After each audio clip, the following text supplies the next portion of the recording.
जगतसिंहपुर जिला सदर महकुमा स्थित दुर्गा बजार पंजाब नेशनल बैंक रे विद्युत सर्ट सर्किट जो निया लगी भयंकर परिस्थिति सृष्टि हुई।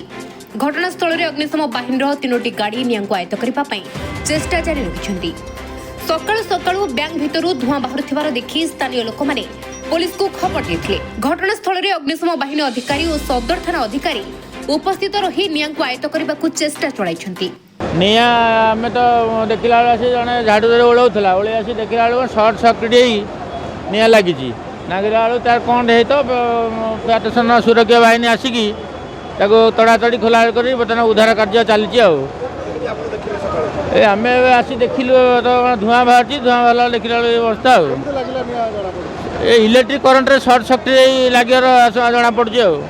मु कार्तिक कुमार विश्वाल बर्तमान इनचार्ज जगतसिंहपुर फायर स्टेशन आम 112 आमर 112 कंट्रोल रूम खबर पाई जे पंजाब नेशनल बैंक निया लगी संगे संगे आम गाड़ी आनी प्रोसीड करके पहुँचलु। पहुँचला देखलु जे भीषण भाव में धुआं बाहर बैंक कर्मचारी कहीं नहांती। तेणु आम प्रथम पुलिस की खबर देकर इलेक्ट्रिक लाइन काटिया पर आम सटर को काटिकी ता भितर पशि पानी मारिया व्यवस्था करुचु। बर्तमान चली कम किंतु आम डिटेल आम कौन पे लगी सन्देह कर तो अलग कथा। बर्तमान देखा पड़ो निआटा केमी लगी कौट लगी आम पानी मरा चली आम 3टा बर्तमान मोटर फायर इंजिन कम कर